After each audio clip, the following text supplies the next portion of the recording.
ẹ̀yin èèyàn lé èwo lẹ ṣe àlàáfíà ni ẹ wà. Wọ́n ní kábíyèsí wọ́n ní wọ́n ti néèmù quarters àwọn olórí ní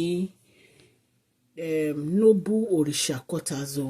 Wọ́n ní kábíyèsí ná owó kì í ṣe owó kékeré ní kábíyèsí ná sí quarters yìí. Wọ́n ní wọ́n néèmì ní noble òrìṣà quarters.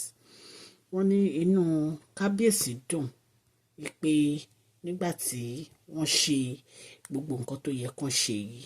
Ẹ̀yin èèyàn lé àfi kí Ọlọ́run kó ṣàánú fún wa. Ẹ mọ̀ pé ìgbà tí kábíyèsí bẹ̀rẹ̀ sí gbégbèsè wọ́n sọ fún èèyàn kankan.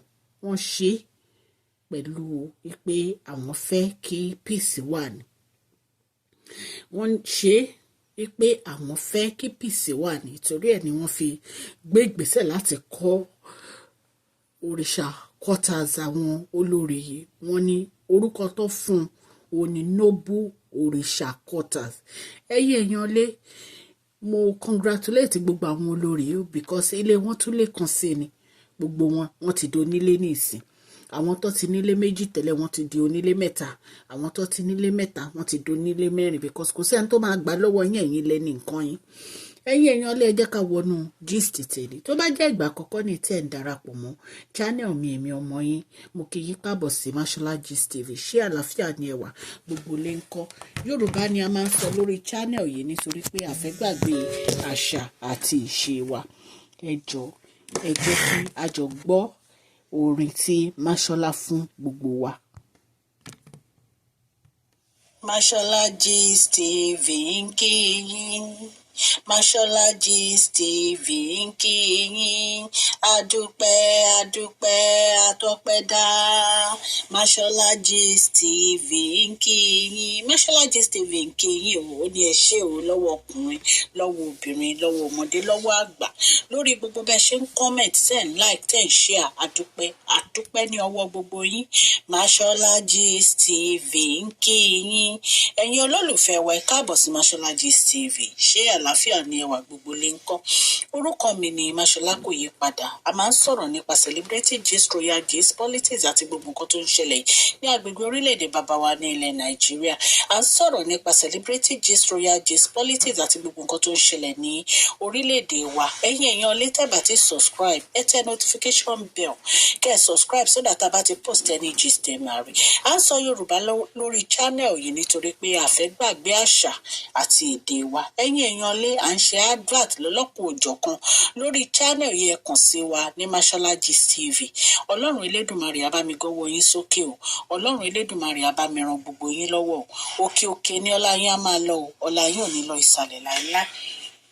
Ẹ̀yin èèyàn lé ìgbà tí kábíyèsí ra ilé yìí fún àwọn olórí ó jẹ́ nǹkan tó jẹ́ pé ó ya gbogbo wa lẹ́nu pé kábíyèsí máa try kè, kábíyèsí máa ṣe bẹbẹ kẹ. Àwa tá à ń sọ̀rọ̀ lójoojúmọ́ yìí gan àmọ́ pé kábíyèsí ti ra lé o. Kábíyèsí gbọ́n is a very intelligent king, very intelligent king. Èèyàn dáadáa ni kábíyèsí.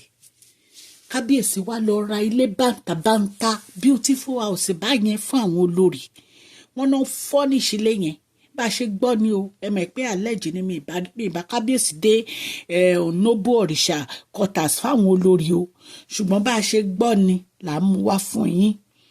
Wọ́n náà furnish ilé yẹn to the taste ni. Torí wọ́n mọ̀ pé àwọn ìyàwó táwọn fẹ́ olówó ni wọ́n. Wọ́n náà wọ́n tú wọn lára pẹ̀lú gbogbo nǹkan tán kó síbẹ̀. Ipe kò sí ẹni tó máa wọbẹ̀ tí ò ní fẹ́ sùn bẹ̀. Wọ́n ní kò sí ẹni tó máa wọbẹ̀ tí ò ní fẹ́ sùn bẹ̀. Wọ́n ní kábíyèsí gbìyànjú. So gist tá a mú wá fún yín náà nìyẹn o. Àmọ̀gbà tí kábíyèsí máa ṣí torí wọ́n máa ṣí bẹ̀ wọ́n máa bless ẹ̀. But wọ́n ti ní kó máa move àwọn ẹrù wọn lọ síbẹ̀. Gbogbo mọ́tò wọn ti tó ẹ̀ lọ síbẹ̀. So kọ́kọ́ kẹrù wọn lọ síbẹ̀ ní báyìí. Kí kábíyèsí dẹ̀bà wọn ṣe kan ṣe party kan jẹun kan jubilate. Olúwa á bá wa bù sí àpò kábíyèsí o pẹ̀lú gbogbo nǹkan tí kábíyèsí ń ṣe yìí. Kábíyèsí ń gbìyànjú, wọ́n náwó o. Ọkùnrin mi ò ní ṣe bẹ́ẹ̀ ó máa lé wọn dà síta ni o láì kọ́lé fún wọn.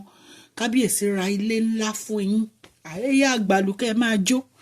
Ọlọ́run á bù sápò kábíyèsí. Gbogbo etí tó ń gbọ́ mi mo dúpẹ́ lọ́wọ́ yín o. ní agbára ọlọ́run òkè òkè ní ọlá yín á máa lọ, ọlá yín ò ní lọ ìsàlẹ̀ láéláé. Mo dúpẹ́ lọ́wọ́ ọkùnrin, mo dúpẹ́ lọ́wọ́ obìnrin. Mashola Gist TV ń kí yín o, ẹ ṣé mo dúpẹ́. Ẹ̀yin mùsùlùmí tẹ̀ ń gbààwẹ̀ tẹ̀ ní àníyàn, mo dúpẹ́ lọ́wọ́ yín. Ọlọ́run á bá mi gbọ́ àdúrà gbogbo wa o, ní agbára ọlọ́run Olúwa á tẹ́wọ́ gbà. Àti ẹ̀yin onígbàgbọ́ náà, àwọn Christian, mo dúpẹ́ lọ́wọ́ ẹ̀yin náà, ẹ ṣé mo dúpẹ́. Please share this video, like and subscribe. God bless you all.